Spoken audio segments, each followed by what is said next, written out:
তেলাওয়াত করলাম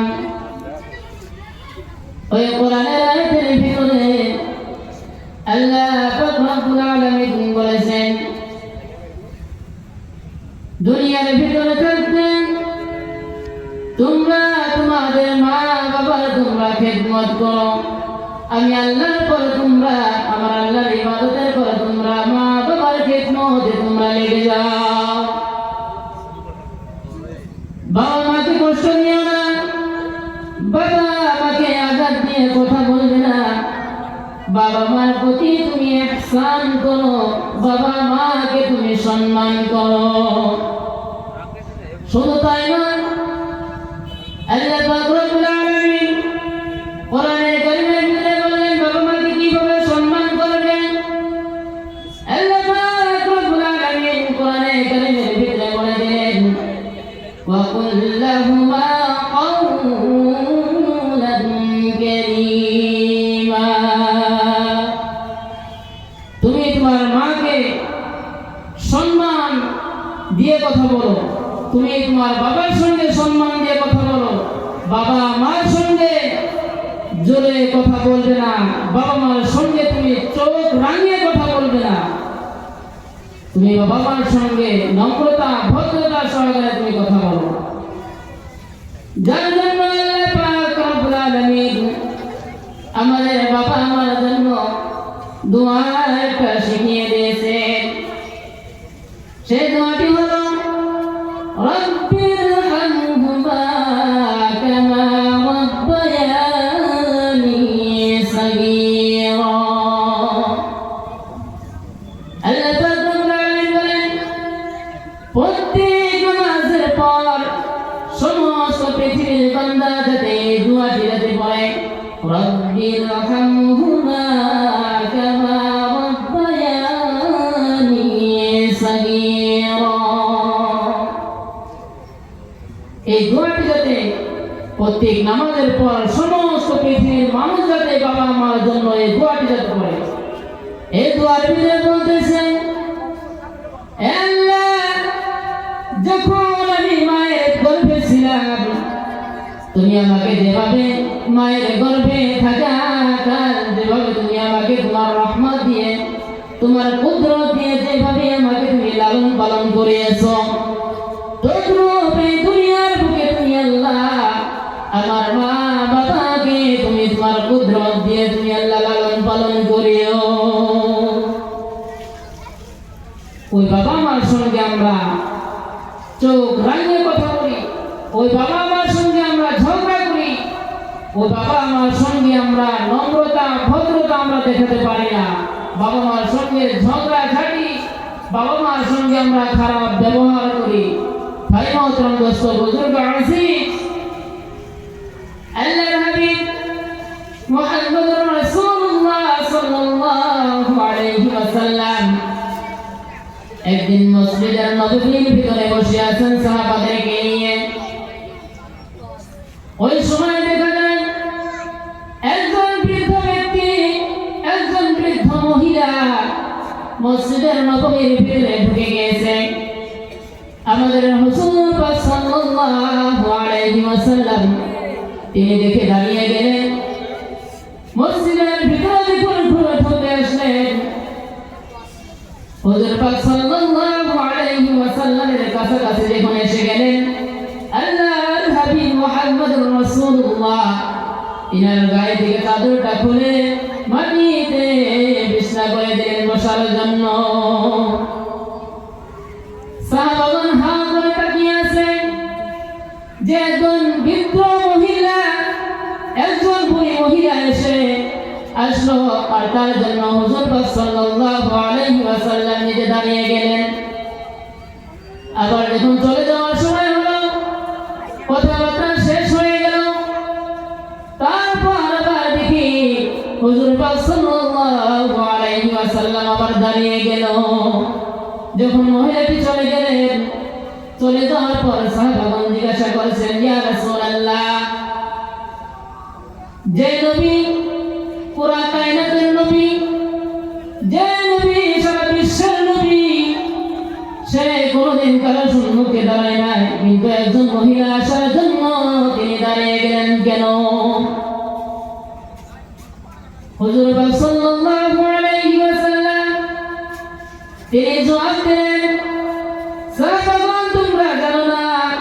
কে?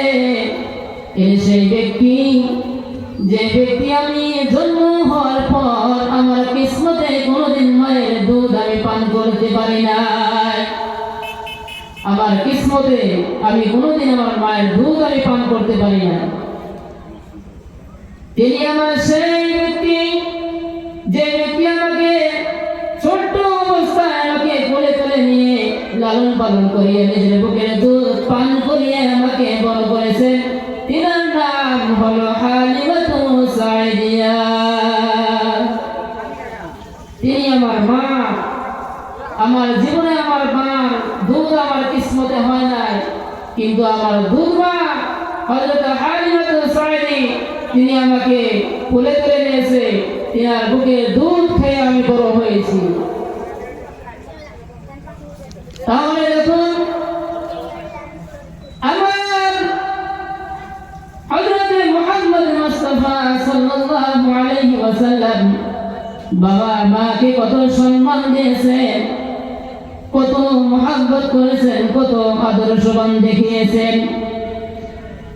শুধু তাই নয়, বলেছেন একজন মা যখন গর্ভবতী হয়ে যায়, যখন মার পেটে যখন সন্তান এসে যায়, সেই সন্তানকে লালন পালন করতে গিয়ে মা কত আঘাত তিনি সহ্য করে।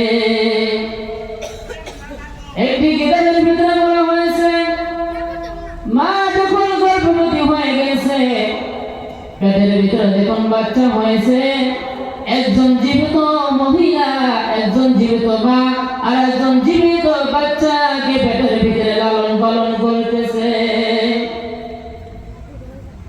এই ঠান্ডার দিনে, এই শীতের রাত্রে যখন মা গর্ভবতী মা যখন শীতের রাত্রে যখন কম্বল গায়ে দিয়ে যখন শুতে যায়, সেই ছোট বাচ্চা, কচি বাচ্চা পেটের ভিতর থেকে একবার পা দিয়ে লাথি মারে, একবার মাথা দিয়ে গুঁতো যায়, একবার হাত দিয়ে যখন কিলাগিলি করে, ওই অন্তর দরদি মা তিনি ওই রাত্রে একবার বিছানা থেকে উঠে একবার বসে আর একবার দেওয়ালের সঙ্গে মাথা টেক লাগায় চোখের পানি ছাড়ে,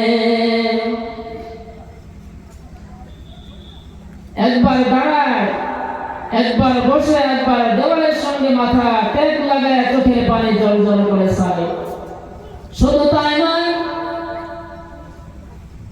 এই রাতটা যখন কষ্ট যখন কেটে যায়, সে রাত হয়ে যাওয়ার পর যখন দিন আসে, সারাদিন যাবৎ মা তিনি সংসারের কাজ কর্মগুলো করে, সমস্ত কাজ করে কর্ম করে, রান্না বাড়ি করে, থালা বাসন ধুয়ে, বাড়ির সমস্ত ফ্যামিলিকে খাওয়াইয়া যখন মা এক লোকমা যখন ভাত খাওয়ার জন্য যখন বসে, তখন সন্তান যখন লাঠি গুঁতা দেয়, মা ভাতের থালা রেখে তিনি পেটের বিষে বেদনায় তিনি ভাত না খাইয়া তিনি বিছনায় যায় শুয়ে পড়ে।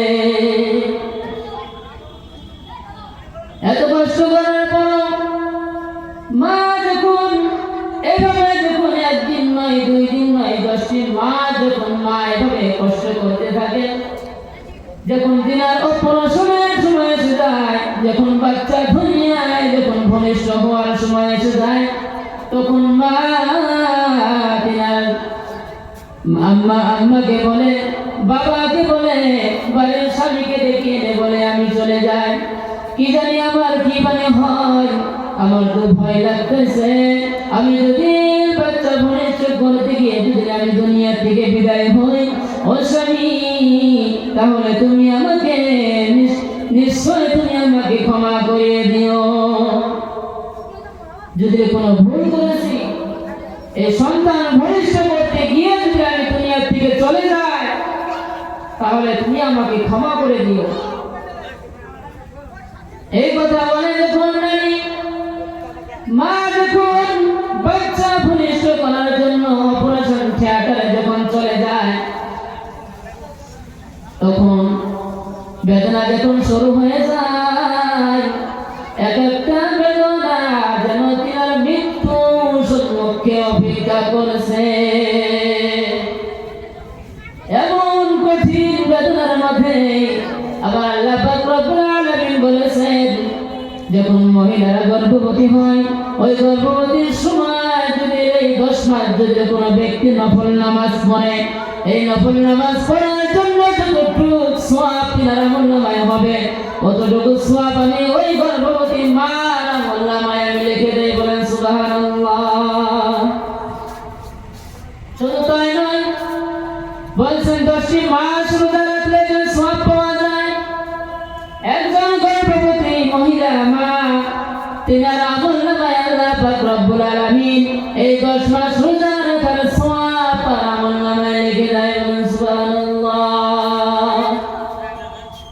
এত কষ্ট করার পরে মা যখন সন্তানকে দুনিয়াতে পরিষ্কার করার জন্য অপারেশন থিয়েটারে যখন চলে যায়, যখন সন্তান দুনিয়াতে এসে কলেজার 32টা নারী ছিঁড়ে যখন সন্তান যখন দুনিয়ার বুকে এসে আমার আল্লাহ পাক রব্বুল আলামিন মায়ের বুকে মায়ের দিমাগে এমন একটি মহাব্বত ঢুকিয়ে দেয়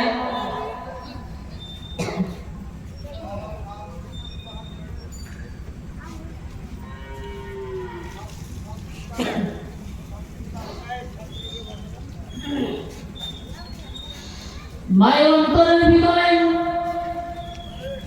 এমন একটি মহাব্বত আল্লাহ পাক রব্বুল আলামিন ঢুকিয়ে দেয়। আল্লাহ পাক রব্বুল আলামিন মাকে বলেন, দেখ তুই দুনিয়াতে কি জন্ম দিয়েছিস, তাকিয়ে দেখ তোর কি হয়েছে। যখন সন্তানটাকে মায়ের সম্মুখে আনা যায় মা সন্তানের চেহারার দিকে তাকাইয়া বলে, আমি 10 মাস যে বেদনা যে কষ্ট আমি করেছি আর আমার এই অপারেশনের সময় এই বাচ্চা জন্ম দেওয়ার সময় যে কষ্ট আমার হয়েছে সমস্ত কষ্ট আমার যেন এক মুহূর্তের ভিতরে আমার সব কষ্ট দূর হয়ে গেছে। সুবহানাল্লাহ। মা মা কি জিনিস, সেই মাকে আমরা কষ্ট দেই, সেই মার সঙ্গে আমরা বেয়াদবি করি, সেই মা বাবার সঙ্গে আমরা ভালো ব্যবহার করি না। সন্তান এখনো সময় আছে, মা দুনিয়াতে থাকতে তুমি মার কাছ থেকে ক্ষমা চেয়ে নাও। বলেছেন আলেম উলামারা পীর মুর্শিদরা যদি একজন ব্যক্তির জন্য যদি দোয়া করে বলছেন সেই দোয়া আল্লাহ পাক রব্বুল আলামিনের কাছে কবুল হতেও পারে নাও হতে পারে। কিন্তু একজন মা কোন সন্তানের জন্য যদি তুমি হাত তুলে যদি দোয়া করে আল্লাহ পাক রব্বুল আলামিন সঙ্গে সঙ্গে মায়ের দোয়া তিনি কবুল করে নেয়। বলেন সুবহানাল্লাহ। হযরতে বাইজিদ তিনার ঘটনা আপনারা শুনেছেন। হযরতে বাইজিদ বুস্তামি একদিন গভীর রাত্রে তিনার মা তিনার কাছে পানি চেলেন।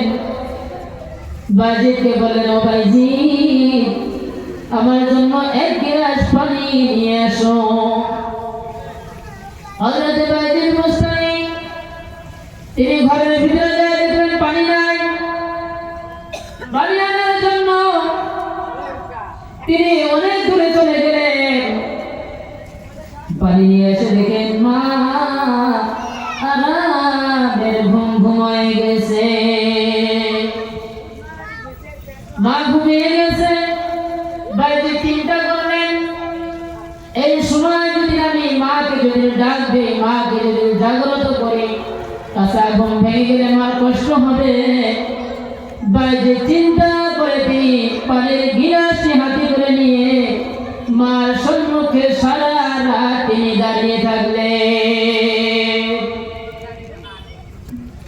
সারা রাত তিনি দাঁড়িয়ে থাকলেন। ফজরের সময় হয়ে গেলেন, মসজিদে যখন আযান হলো, বাইজিদের মা তিনি চোখ খুলে দেখে আমার বাইজিদ আমার সম্মুখে দাঁড়ানো। মা বাইজিদকে বলছেন, বাইজিদ তুমি রাত্রে ঘুমাওনি? বলছেন মা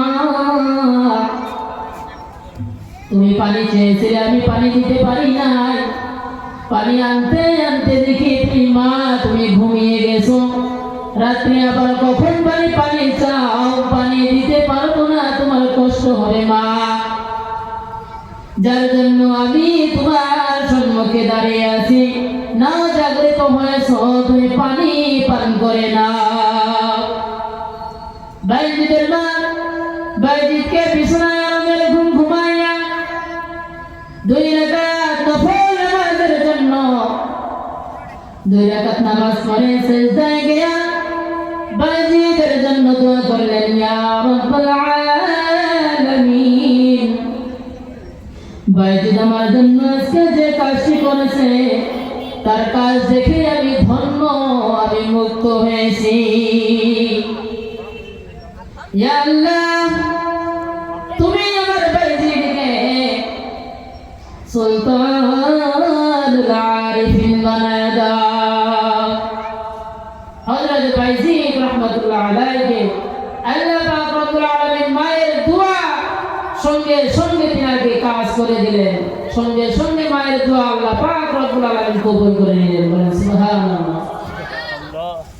ওই মা কি বুঝি আমরা কষ্ট দিই, ওই মা বাবার সঙ্গে আমরা খারাপ ব্যবহার করছি। আহা আফসোস, দুনিয়াতে মা থাকতে আমরা মাকে চিনলাম না, বাবা থাকতে আমরা বাবাকে চিনলাম না, যখন বাবা মা যখন কবরে চলে যায় ছেলে চোখের পানি ছেড়ে ছেড়ে কান্দে, আহা আমার বাবা হারালাম, আমার মা হারালাম। ভাই মহতরম দুস্থ বুজুর্গ আমার ভাই বন্ধুরা, দুনিয়াতে মা থাকতে মার সম্মান করো, বাবা থাকতে বাবার সম্মান করো, মা বাবার সম্মান করো, মা বাবাকে তোমরা খেদমত করো, আল্লাহর জান্নাত তোমাদের জন্য আল্লাহ তৈরি করে দেবে। বলেন সুবহানাল্লাহ। শুধু তাই নয়, আরেকটি হাদিসের ভিতরে বলেছেন হুজুর পাক সাল্লাল্লাহু আলাইহি ওয়াসাল্লাম তিনি বাড়িতে বসে আছেন, হঠাৎ করে দেখা যায় আবু হুরায়রা কাঁদতে কাঁদতে হুজুর পাক সাল্লাল্লাহু আলাইহি ওয়াসাল্লামের দরবারে এসেছেন। আমার নবীজি জিজ্ঞাসা করলেন, আবু হুরায়রা, আবু হুরায়রা তুমি কাঁদো কেন? আবু হুরায়রা বলছেন, ইয়া রাসূলুল্লাহ সাল্লাল্লাহু আলাইহি ওয়াসাল্লাম আমি আপনার দরবার থেকে আপনার খেদমত থেকে আমি যখন বাড়িতে গেতে আমার দেরি হয়েছে, বাড়িতে যাওয়ার পর আমার মা আমাকে জিজ্ঞাসা করেছেন কোথায় গিয়েছিলি, আমি তার জবাব দিয়েছি, মা আমি দু জাহানের বাদশা হযরত মুহাম্মদ মুস্তাফা আহমদ মুস্তাফা সাল্লাল্লাহু আলাইহি ওয়াসাল্লামের দরবারে গিয়েছিলাম। মুহাম্মদের নাম শুনে আমার মা মুশরিকা তিনি রেগে গেলেন, রেগে গিয়ে আমাকে মারধর করলেন আর বললেন, তুই হয়তো মুহাম্মদের দরবার ছাড়বি আর না হয়তো তুই আমার বাড়ি ছাড়বি।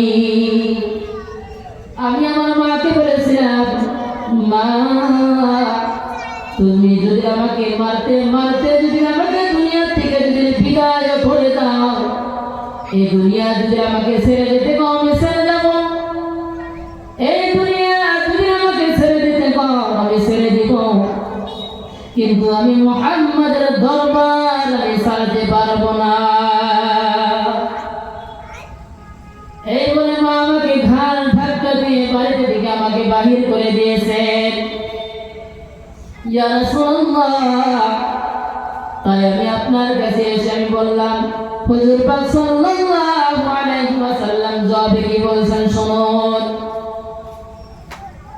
আমার জনাবে মুহাম্মদ রাসূলুল্লাহ সাল্লাল্লাহু আলাইহি ওয়াসাল্লাম বলছেন, তোমার মা তোমাকে মেরেছে, তুমি আমার কাছে নালিশ দিতে আসছো? তোমার মা তোমাকে মেরেছে, তুমি আমার কাছে নালিশ দিতে আসছো, বিচার দিতে আসছো? আবু হুরায়রা রাদিয়াল্লাহু আনহু বললেন, ইয়া রাসূলুল্লাহ, আমি আমার মায়ের জন্য আমি আপনার কাছে কোনো বিচার দিতে আসি নাই, কোনো নালিশ করতে আসি নাই। আমি এসেছি আমার মার জন্য আপনি দোয়া করে দেন, আমার মার জন্য আপনি দোয়া করে দেন, যেন আমার মা হিদায়াত প্রাপ্ত হয়ে যায়। হুজুর সাল্লাল্লাহু আলাইহি ওয়াসাল্লাম দুটি হাত তুলে দোয়া করতে লাগলেন, আল্লাহুম্মা ইহদিহুমা ইয়া আবু হুরায়রা। যখন দোয়ার জন্য হাত তুলেছেন আবু হুরায়রা, নম্রতা ভদ্রতা আবু হুরায়রা তিনি দৌড়ানো আরম্ভ করে দিলেন। পেছন থেকে সাহাবারা টেনে ধরেছেন, জামা টেনে ধরেছেন। আবু হুরায়রা বলেন, সাহাবাগণ আমার জামা ছেড়ে দাও, আমাকে দৌড়াতে দাও। সাহাবারা বলেন, আবু হুরায়রা তুমি এত নম্রতা ভদ্রতা কোনোদিন দৌড়াও নাই, কোনোদিন মানুষের সঙ্গ তর্ক বিতর্ক তুমি করো নাই, আজকে কেন দৌড়াও? আবু হুরায়রা জবাব বলছেন, আমার আল্লাহর হাবিব মুহাম্মদুর রাসূলুল্লাহ সাল্লাল্লাহু আলাইহি ওয়াসাল্লাম তিনি আমার মায়ের জন্য হাত তুলেছেন, আমি দেখতে চাই আমি দৌড়াইয়া আগে বাড়িতে যেতে পারি না, আমার নবীজির দোয়া আমার মায়ের উপরে আগে পড়ে আসর পড়ে। আমি দেখতে চাই আমি দৌড়াইয়া বাড়ি আগে যেতে পারি না, আমার হাবিব মুহাম্মদুর রাসূলুল্লাহ সাল্লাল্লাহু আলাইহি ওয়াসাল্লামের দোয়া আমার মায়ের উপরে আসর পড়ে। সাহাবাগণ ছেড়ে দিলেন, দৌড়াইতে দৌড়াইতে বাড়িতে পৌঁছালেন। বাড়িতে নক করলেন, বেল বাজালেন, ঘরের ভিতর থেকে আওয়াজ এলো, কে? আবু হুরায়রা বলছেন, মা আমি তোমার আবু হুরায়রা, আমি ঘুরে ফিরে এসেছি। মা ঘরের ভিতর থেকে জবাব দিচ্ছেন, ও আবু হুরায়রা একটুখানি দাঁড়াও, আমি দরজা খুলছি। আবু হুরায়রা চোখের পানি ছেড়ে দেখেন, চোখের পানি ছেড়ে দিয়ে বলেন, আমি বুঝতে পারলাম আমার মা মুশরিকার কণ্ঠতে আমি দেখতে পারলাম, শুনতে পারলাম, আমার মার কণ্ঠের ভিতরে আমি তাওহীদের বাণীর আওয়াজ পেলাম। বলেন সুবহানাল্লাহ। ঘরের দরজা খুলে দিলেন। আবু হুরায়রার মা বাইরে বেরিয়ে এসলো। বাহিরে বাহির হয়ে আসার সঙ্গে সঙ্গে আবু হুরায়রা দেখছেন মার শরীর ভিজা, বুড়ি মা চুলগুলো পেকে গিয়েছে, সাদা চুলের ভিতরে দেখা যায় টপ টপ করে পানিগুলো পড়তেছে। আবু হুরায়রার মা হুরায়রাকে বলছেন, বাবা আবু হুরায়রা, তোমাকে আমি বাড়ি থেকে বাহির করে দেওয়ার পর, তোমাকে আঘাত করার পর আমার এরকম লেগেছে, আমার অনেক খারাপ লেগেছে, আমার শরীরটা কেমন যেন অবশ হয়ে গিয়েছিল। আমি তাতে বুঝতে পারলাম, আমি নিজে ধারণা করলাম আবার আবু হুরায়রা কোনো খারাপ জায়গায় তো যায় নাই। ও আবু হুরায়রা, আমি বুঝতে পেরেছি, আমি সেই জন্য গোসল করেছি, আমি ওযু করেছি। ও আবু হুরায়রা, তাড়াতাড়ি করে চলো, তোমার নবীজির দরবারে আমাকে নিয়ে কলিমা পড়াও। আবু হুরায়রা দেরি না করে তিনার মাকে নিয়ে হুজুর পাক সাল্লাল্লাহু আলাইহি ওয়াসাল্লামের দরবারে হাজির হয়ে গেলেন। আর যে বললেন আমার মাকে কলিমা পড়াও, বললেন আশহাদু আল্লা ইলাহা ইল্লাল্লাহু ওয়াহদাহু লা শারীকা লাহু ওয়া আশহাদু আন্না মুহাম্মাদান আবদুহু ওয়া রাসূলুহু। আমার মা মুশরিকা তিনি কলিমা পড়ে মুসলমান হয়ে গেলেন। ও ভাই আজিজ মুহতারাম, আমার বন্ধুগণ, ওই মা যিনাদের দুনিয়াতে বেঁচে আছেন, আমি অনুরোধ করবো ভাই, ওই মা বাবা তোমরা খেদমত করবে, মা বাবার সঙ্গে ভালো ব্যবহার করবে, মা বাবাকে কোনো সময় তোমরা আঘাত দিও না, মা বাবার সঙ্গে কোনো সময় খারাপ ব্যবহার করো না, খারাপ আচরণ তোমরা কোনো সময় করো না। এই ঠান্ডার সিজনে আমরা অনেক বাবা মা আছি, অনেক ছেলে সন্তান আছি, যারা এই ঠান্ডার দিনে হুজুরদেরকে বা পীর মুর্শিদদেরকে আমরা হাদিয়া দেই, অনেক কিছু আমরা দেই। বলেছেন সে হাদিয়া দেয়, সে হাদিয়া দেওয়ার পর যে দোয়া করে সে দোয়া কবুল হতেও পারে, না হতে পারে। কিন্তু মা বাবাকে যদি আমরা এই ঠান্ডার সিজনে মা বাবাকে যদি আমরা একটি ডালিম কিনে যদি আমরা খেতে দিতে পারি, মা খুশি হয়ে যদি সেই সন্তানের জন্য যদি দোয়া করে দেয়, সেই সন্তান তুমি জান্নাতবাসী হয়ে যাবে। বলেন সুবহানাল্লাহ। দুনিয়ার পীর মুর্শিদ মওলানা দোয়া করে তোমাকে জান্নাতে নিতে পারবে না, কিন্তু মায়ের একটি বদদোয়া তোমার জাহান্নাম তোমার জন্য তৈরি হয়ে যাবে, আর একটি ভালো দোয়ার জন্য তুমি জান্নাতে চলে যেতে পারবে। নিজে যখন আমরা মাদ্রাসায় পড়ি, মাদ্রাসায় পড়া জামানায় আমি দেখেছি, যখন আমি মাদ্রাসায় গেলাম, বাবার কাছে যখন টাকা পয়সা চাই, বাবা কিছু টাকা দিয়ে মাদ্রাসার জন্য রওনা করে দেয়।